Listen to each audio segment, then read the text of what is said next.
విహారీ గారు password open చేసిస్తారా? Sure.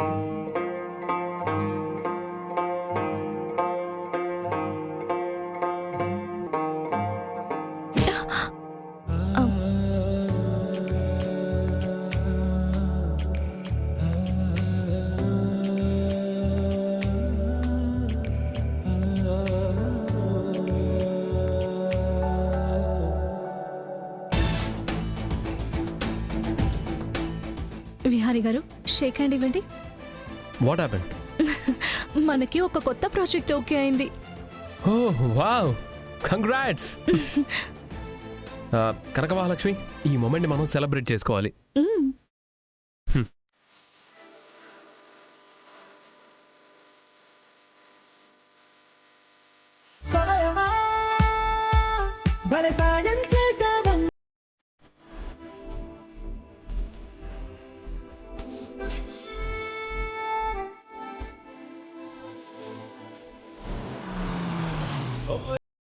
కనక మహాలక్ష్మి, కిందకి దిగు.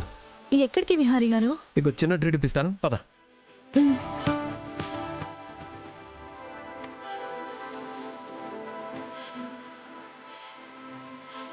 లక్ష్మి, పానీపూరి తింటావా? పానీపూరి ఇష్టపడని అమ్మాయిలు ఎవరైనా ఉంటారా? పద. చెప్పండి సార్. పానీపూరి.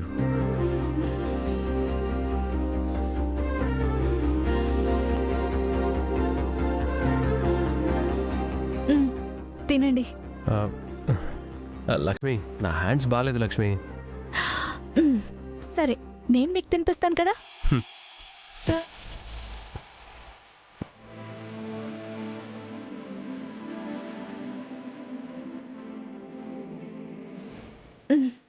నువ్వు తిను.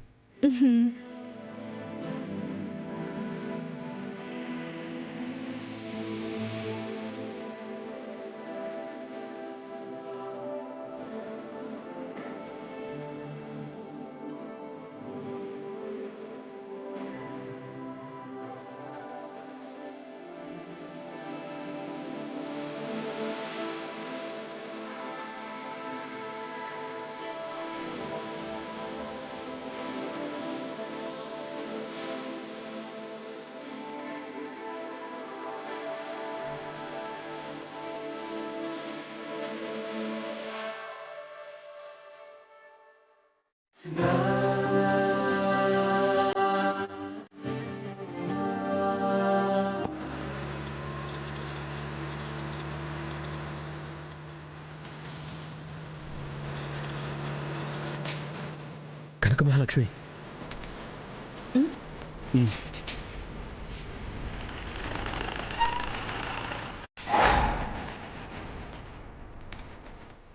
కనక మహాలక్ష్మి, నువ్వు వెళ్ళి దాక్కో.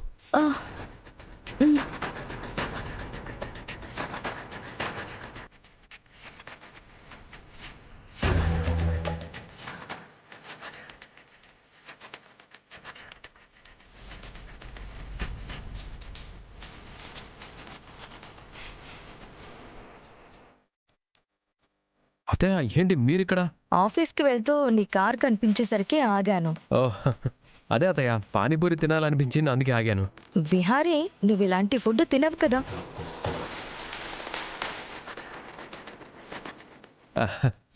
ఏదో ఈ మధ్యాహ్న తింటున్నాను అతయ్య.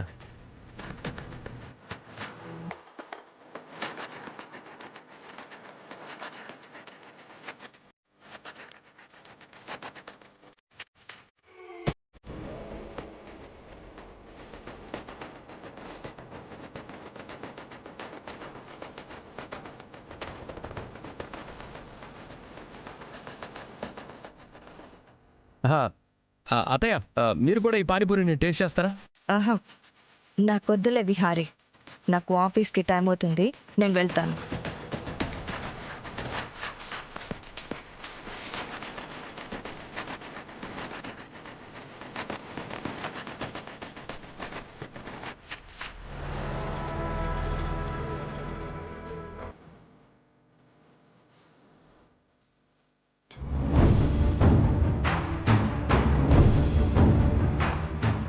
జస్ట్ మిస్ అండి. లేకపోతే అంబికమ్మ గారు ఎంత పెద్ద సీన్ చేసేవారో. ఏం కాలేదు కదా, వదిలేసి. సరే, నువ్వు ఇంకా పానీపూరి తింటావా? వద్దు విహారీ గారు. Anyway, thank you so much for the treat. Kanakamahalakshmi, నీకు చాలా చిన్న చిన్న ఆనందాలు, వాటితోనే తృప్తి పడిపోతావు కదా. చిన్న చిన్న ఆనందాల్లోనే చాలా గొప్ప సంతృప్తి ఉంటుంది విహారీ గారు. ఇదిగో.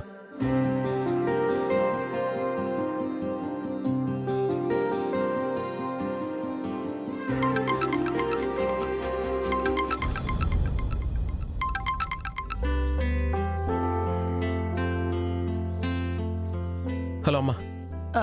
హలో విహారీ, ఆఫీస్కి వెళ్ళిపోయారా అమ్మా? వెళ్తున్నానమ్మా. లక్ష్మితో నువ్వే మాట్లాడు, కూర్చోపెట్టి చెప్పు. తన భర్త విషయంలో నా మాట వినట్లేదు, ఏదో ఒక రకంగా చెప్పి లక్ష్మి భర్త ఎవరో ఏంటో కనుక్కో విహారీ. అమ్మా, నేనేనమ్మా లక్ష్మి భర్తని. ఈ విషయం ఎప్పటికీ చెప్పలేను, ఎవ్వరికీ చెప్పలేను. నానా, వింటున్నావా?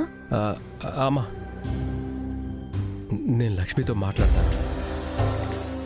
సరే నాన్నా, ఏదో ఒక విధంగా లక్ష్మి జీవితానికి ఒక దారి చూపిద్దాం నాన్నా. సరే అమ్మా. సరే విహారీ, ఉంటాను. లక్ష్మితో మాట్లాడడం మాత్రం మర్చిపోవద్దు. సరే అమ్మా.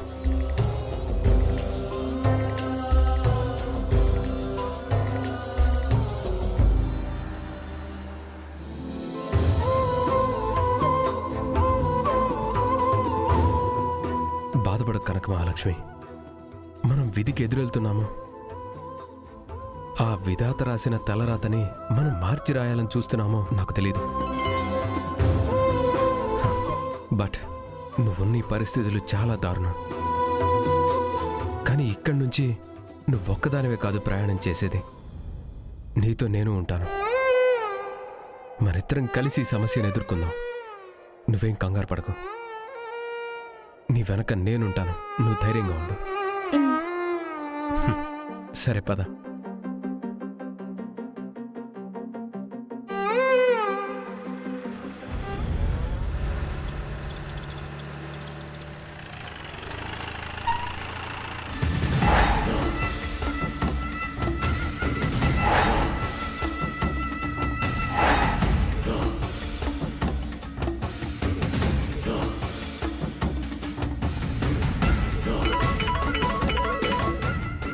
హలో పిన్ని. సహస్ర, నీకో సినారియో చెప్తాను, అందులో నీకేం అర్థమైందో చెప్పు. చెప్పు పిన్ని. ఇందాక మనతో మదన్ ఏం చెప్పాడు? విహారీ ఆ లక్ష్మిని దారిలో కారు ఎక్కించుకుని ఆఫీస్కి వెళ్ళాడు అని చెప్పాడు కదా. అవును, చెప్పాడు. మరి దారిలో విహారీతో ఆ లక్ష్మి ఉండాలా లేదా? ఉండాలి. ఇంతకీ బావ దారిలో ఎక్కడ కనిపించాడు? హ, రోడ్డు పక్కన పానీపూరి బండి దగ్గర విహారీ కూర్చుని పానీపూరి తింటున్నాడు. బావ అలాంటి స్ట్రీట్ ఫుడ్ ని తినడు కదా. ఎగ్జాక్ట్లీ. నాకు ఇది డౌట్ నెంబర్ 1 అయితే, ఇంకొక డౌట్ ఏంటంటే, దారిలో ఆ లక్ష్మిని కార్ ఎక్కించుకుంటే ఆ పానీపూరి బండి దగ్గర లక్ష్మి లేదెందుకు? మధ్యలో ఏమైనా దిగిపోయిందేమో పిన్ని. నీ బావ మీద నమ్మకంతో నువ్వు ఆ మాట అంటున్నావు, కానీ నా డౌట్ నెంబర్ 3 ఏంటంటే, ఆ లక్ష్మి నన్ను చూసి అక్కడే దాక్కునుంటుంది, అందుకే నాకు కనపడలేదు అని నాకు అనిపిస్తుంది. నీది అనుమానమే కదా పిన్ని. మనలో అనుమానం పెరిగి పెరిగి అదే నిజమనిపిస్తుంది, అంతే.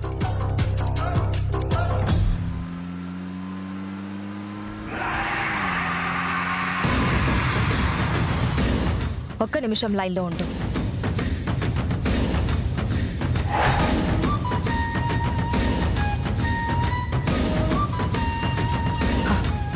సహస్ర, నా అనుమానం నిజమే. నేను గెస్ చేసింది కరెక్టే. ఆ లక్ష్మి పానీపూరి బండి దగ్గర నన్ను చూసి దాక్కుంది. నువ్వెలా చెప్తున్నావు పిన్ని? లక్ష్మి కారెక్కడం నిజం. దారిలో చెంచక్క బిహారీ లక్ష్మిలు పానీపూరి పంచుకుని తిన్నారు. ఇప్పుడు వాళ్ళు చట్టా పట్టాలేసుకుని విహారీ కారులో ఆఫీస్కొచ్చారు. ఇప్పుడు వాళ్ళని చూసి చెప్తున్నాను, వీళ్ళు కలిసే దొంగ నాటకాలు చేస్తున్నారు సహస్ర. లేకపోతే పానీపూరి బండి దగ్గర లేని లక్ష్మి ఆఫీస్కొచ్చేటప్పుడు కార్లో ఎలా వచ్చింది? విహారిని ఆ లక్ష్మి దాని మాయలోకి పడేసింది. వాడు దాని మాయలో పూర్తిగా మునిగిపోయాడు. అందుకే కొత్త కొత్త అలవాట్లు, దానికోసం అబద్ధాలు చెప్తున్నాడు. నాకిప్పుడిప్పుడే అంతా అర్థమవుతుంది పిన్ని. జాగ్రత్త పడు. ముందు ఆ లక్ష్మికి చెక్ పెడితేనే విహారీ నీ కంట్రోల్లోకి వస్తాడు. లేకపోతే చెప్పాగా, మదన్ పరిస్థితే నీకు. అంతవరకు రానివ్వలే పిన్ని. దాన్ని ఎలా వంచాలో, ఎక్కడ వంచాలో నాకు బాగా తెలుసు.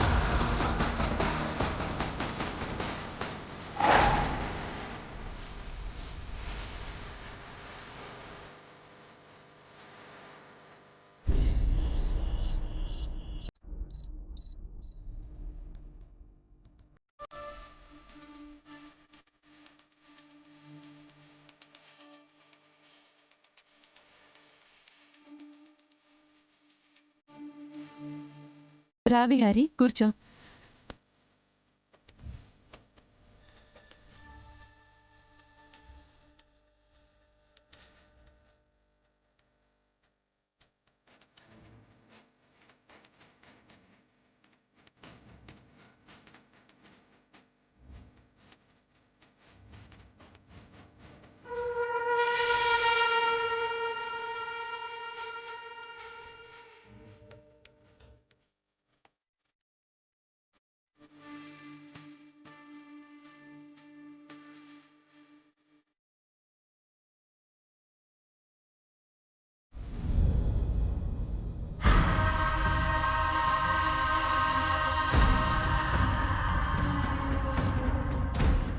మా బావతో కలిసి తిరుగుతున్నావు కదే, నీ పని చెప్తానుండా.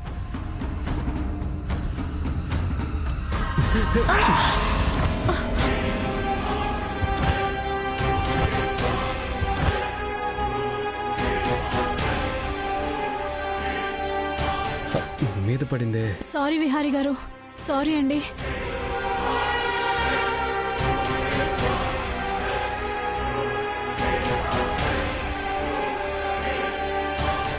ఏ లక్ష్మి,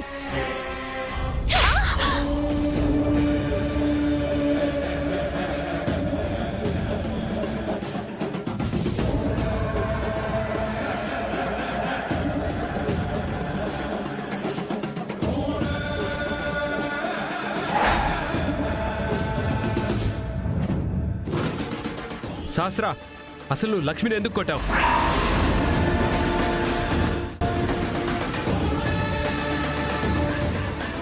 దానికి మధ్య కళ్ళు నెత్తికెక్కాయి విహారీ. అయితే మాత్రం మీరు కొట్టేస్తారా? జస్ట్ సాంబార్ విహారీ మీద పడింది అంతే కదా సహస్ర. అది సాంబార్ నీ మీద పోసిందే కాకుండా ఏదో నీ సొంత భార్యలాగా కొంగు తీసి తుడిచేస్తుంది. ఏమనుకుంటున్నావు నువ్వు? చిన్న విషయానికి అంతలా రియాక్ట్ అవ్వాలా సహస్ర? అది చేసే పనులన్నీ నీకు చిన్నగా, ఏ తప్పులు లేనట్టుగా కనబడుతున్నాయా?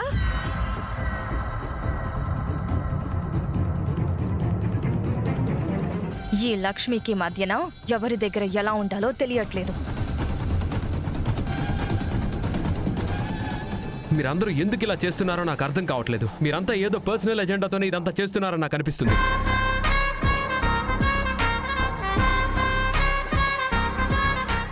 దీంట్లో పర్సనల్ ఎజెండా ఏముంటుంది బావా? దాన్ని ఇంత మాట అన్నా కూడా నువ్వు రేజ్ అవుతున్నావేంటో నాకు అర్థం కావట్లేదు. తననే కాదు, అకారణంగా మీరెవరిని కొట్టినా నేను ఇలానే మాట్లాడతాను. కారణం ఉండే కదా దాన్ని కోపంతో కొట్టింది. నువ్వు మీ అమ్మ దాన్ని వెనకేసుకు రాబట్టే దానికి కొమ్ములు పెరిగిపోయాయి. లేకపోతే నీ మీద దానికంత చనువేంటి?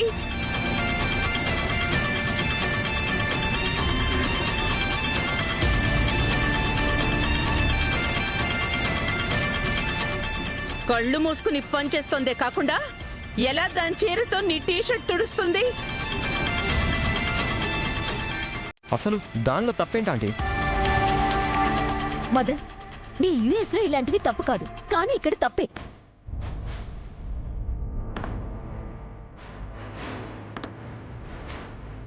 సహస్ర, ఆడపిల్ల మీద అలా చేయి చేసుకోవడం తప్పు.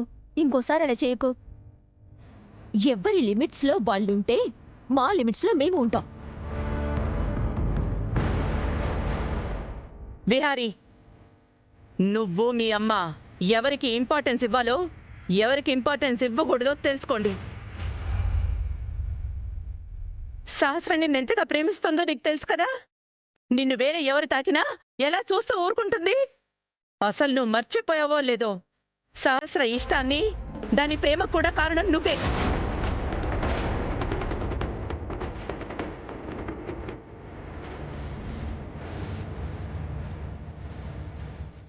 ఆ రోజు నువ్వు మా ఇంటికొచ్చి నా కాళ్ళు పట్టుకుని బ్రతిమాలితే నేను నిన్ను కాదనలేకపోయాను. నా కోపం, రోషం, పౌరుషం అన్నీ చంపుకుని మళ్ళీ ఇంట్లో అడుగు పెట్టాను.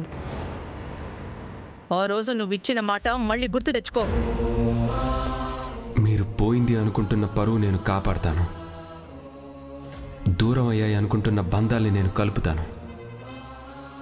మీరు ప్రాణానికి ప్రాణంగా చూసుకుంటున్న సహస్రని నేను పెళ్లి చేసుకుంటాను.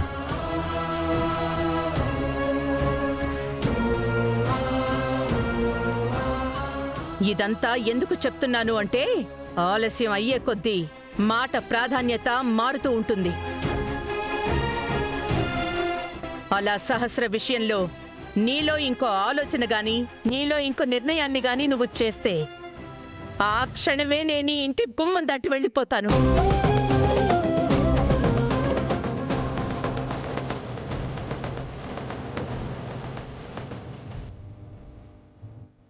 ఆ తర్వాత మీరు నా దగ్గరకు కూడా రాలేరు. నేను ఎప్పటికీ మీ దగ్గరికి రాను. ఆ విషయం గుర్తుంచుకో.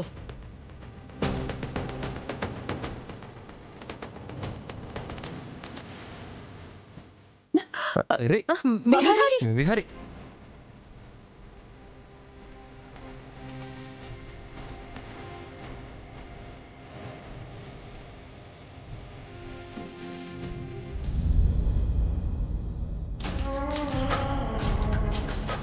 నేను చావకుండా ఉండాలంటే నువ్వు రేపటికల్లా నీ భర్త గురించి చెప్పు. లేకపోతే రేపటి రోజున నా చావుని చూస్తావు. ఇంటి నుంచి వెళ్ళిపోవటాలు కానీ చేస్తే నా చావుని చూస్తావు.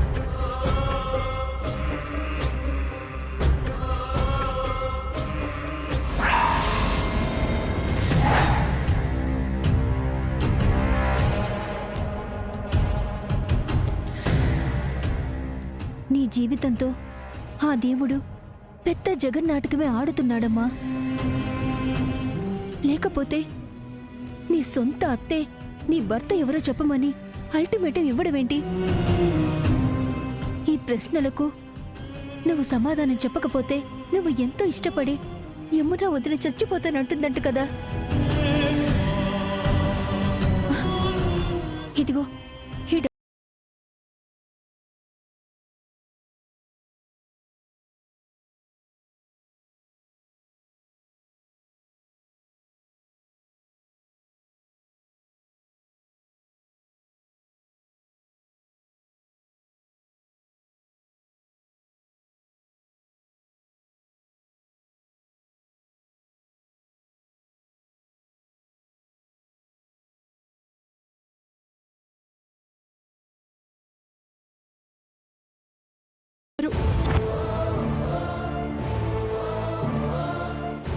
ఈ ఇంటి కోడల్ని బానిస కంటే దారుణంగా చూస్తుంటే నేను తట్టుకోలేకపోతున్నాను లక్ష్మి.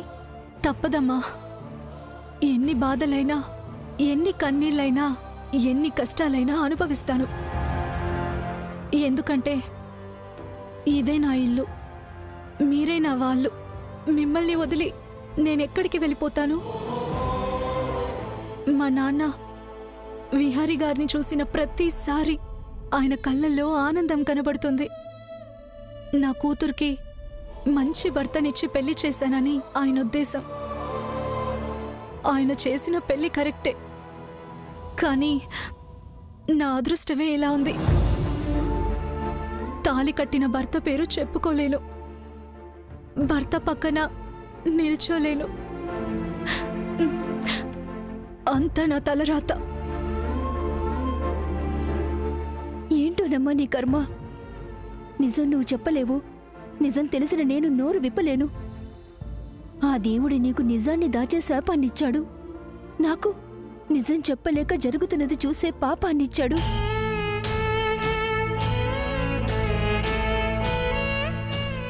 అమ్మా, ప్రాణమున్నంత వరకు నా భర్తకి మచ్చ రానివ్వను. మా నాన్న ప్రాణానికి హాని రానివ్వను. ఈ 2 కుటుంబాలు విడిపోనివ్వను. ఇవన్నీ ఎలా సాధ్యం లక్ష్మి? సాధ్యం అవ్వాలి. లేకపోతే నా జీవితానికి అర్థం లేదు. అమ్మా, రేపు యమునా వదినకి ఏం చెప్తావు? తెలీదమ్మా. ఏం చెయ్యాలో కూడా అర్థం కావడం లేదు. అలసిపోని ఆశలే మాయే, అయ్యో గొలుసు కట్టు గోసలైపోయే. పొరపాట్లు కొన్ని పంత